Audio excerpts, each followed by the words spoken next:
What's the point of doing all this hard work to gain weight and you just lose it all as soon as you fall sick? Wait, unless you do this. Hey everyone, welcome back to my channel. This is the best channel for those who are wanting to gain healthy weight by building muscle.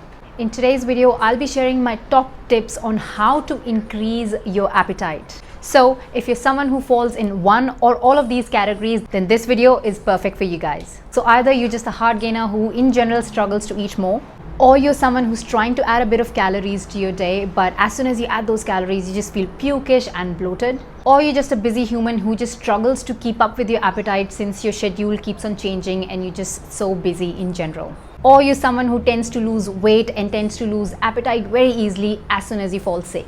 So stay tuned till the end of this video since I'll be sharing my top 10 tips to help you guys out with improving your appetite.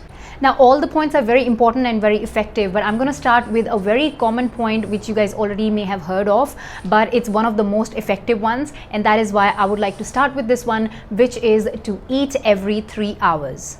Now, this works perfect for most of us hard gainers who struggle to eat bigger quantities in one sitting. So by eating every 3 hours, we can ensure we're having smaller quantities of meals and snacks throughout the day to complete our daily caloric needs. But again, what if you don't feel hungry every 3 hours? What should we do then? Well, for that, my best tip is to eat around the same time every day. By doing this, you can slowly induce hunger and your body will automatically start demanding food around that same time every day. So start by adding very small snacks in between your meals, and then over time, once your body adapts that routine, that's when you can increase the quantity of the snacks or the meals, or you can just replace the snacks with higher caloric snacks to complete your daily calorie goals. Now, for all those busy people out there who are working longer hours and they just don't have time to prepare snacks, then for you guys, if you guys are of course earning, that means you guys have money to invest. So I would recommend you guys to invest in those protein bars because they come in handy. You can just chuck them in your bag and take them with you. Another option would be to look for some uncooked snack options that you can just pack it in a box and take away with you wherever you go, and then you can keep on munching on them throughout your day. I do have this playlist where you can find a lot of uncooked snack options that you can incorporate in your food plan. Now, also for those people who feel pukish or bloated right after adding some extra calories to their food plan, you guys should focus on adding very small quantities. Do not rush into adding big meals or big snacks from day one. Add very small quantities. Give your body time to adapt to that routine before you make further changes to that and increase the quantity of that snack. But if in case you still feel pukish and if you still feel bloated, then what you can do is you can switch your snacks and meals with other ingredients, because it could be that your body is not supporting the ingredients that you're taking and that's why you just feel pukish and you just want to throw it all out. So it's all about testing and trying and seeing what works best with your body. Second top tip that I have for you guys is to do not skip breakfast. Breakfast is the first meal of the day and it kickstarts your appetite. So be sure never ever to skip your breakfast because that might affect the rest of the appetite of the day. If you're someone who has to get out of the door first thing in the morning and you just don't have time to prepare anything in the morning, then definitely look into pre-preparing your breakfast the night before so that you have that ready and all you can do is just grab and go. Basically, it's all about putting in those extra efforts to make something work for yourself, whether it's pre-preparing everything the day before or waking up a little early to get everything ready and packed for the day. As I say, nothing comes easy. You will have to put in that extra work. Even if you join my program and even if I give you the whole plan, it's then up to you how much effort you put in to make that food plan, to make that workout plan work for yourself. Just having a plan is not going to let you gain weight by building muscle. It's about the efforts and it's about the time that you put in the process to be able to reach to any results. Point number 3 is to add liquid calories. It's always very easy to drink something as compared to eating a solid snack. Now, for those people who do not like to eat something first thing in the morning, then for you guys, drinking calories is one of the best options. You can look into some breakfast smoothies. I've shared one of my favorite ones in this video here, so you can go check that out. So definitely look into breakfast smoothies. If you're someone who has to rush out of the door first thing in the morning, you guys can also prepare breakfast smoothies so that you can just gulp it down within 5 minutes and be out of the door. And not just for breakfast, you can definitely make use of adding liquid calories as snacks throughout the day as well to keep those daily calorie goals going.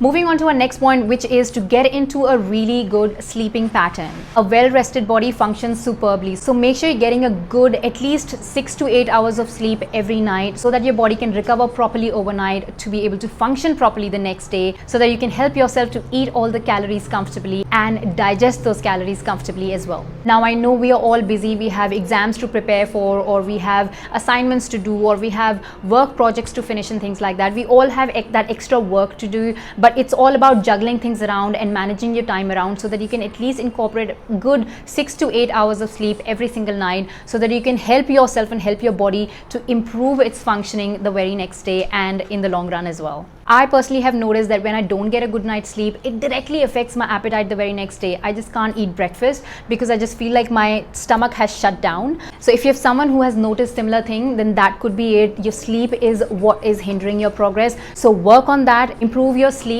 get into a good sleeping pattern so that it can help you with your appetite and your energy levels and your body functioning throughout the next day. Moving on to our next point, which is hydration. Now, this is something that we all know that we must drink at least a minimum of 2 liters of water every single day, and we know we have to drink it, but it is so easy to just forget about drinking water and to just neglect it throughout the day. And I myself personally have been a victim of this, and that is why now I carry a sipper bottle with me every single time. This is like my body part now, so I carry this with me all the time, and I keep sipping on water throughout the day to make sure, one, that I'm drinking enough water, because now I can track the amount of water that I'm drinking, and second, I don't have to worry about getting up again and again to fill up a glass of water and come back to my desk. All those people who struggle with digestion issues and bloating and things like that, definitely look into your water intake of the day, because if you're drinking a good amount of water and if you're keeping yourself hydrated, it can help with a better regulation of your bowel movement as well. So maybe that's one of the things that you might need to work on to improve your appetite, to improve your digestion. Now, since I support liquid calories so much, my next point is about how sipping on some liquid during your meals can help improve your appetite. I know some of you guys might frown on this point, since drinking liquid with meals might decrease the amount of food that you're eating.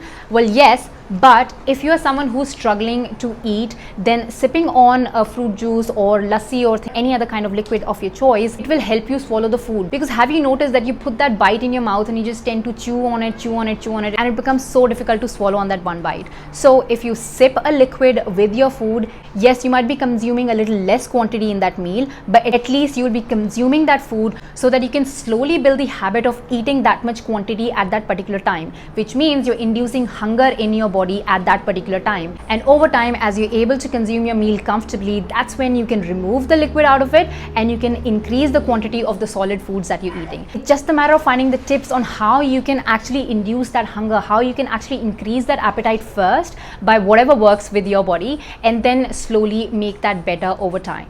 Next point is physical activity. Now, if you follow me on this channel, you know that I love weightlifting, and that is exactly what this channel is about. That if you want to gain weight, you should definitely get into strength training, resistance training, or whatever you want to call it, so that you can build muscle to gain weight. So when you do workouts or when you get into any kind of physical activity, that again helps with improving your appetite. If you're someone who's into a sedentary job and you just struggle to feel hungry even for your regular meals, then getting into a workout in your day and just making sure that you get off your desk time to time to move around, take around in your office or in your home, these kind of little physical moves can definitely help with increasing your appetite.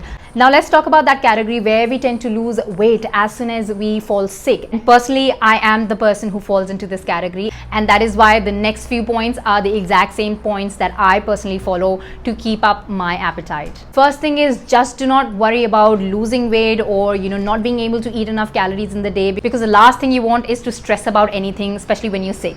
Now you must understand one thing as well, that when you are sick, your physical movement reduces as well, which means the amount of calories your body need to maintain your weight of course decrease as well, because there is no movement in your body. So that's totally fine. Even if you consume a little less calories on those days, is totally fine. Just make sure not to stress about it, because stress and anxiety can actually work against our body. So firstly, make sure not to worry about it. You're not going to be sick forever, so just bear with it. Secondly, I know it becomes really difficult to eat, but what we can do from our end is to still try and eat every 3 to 4 hours. Now when I mean eat, I'm not talking about having like those big proper meals that you have on a normal day.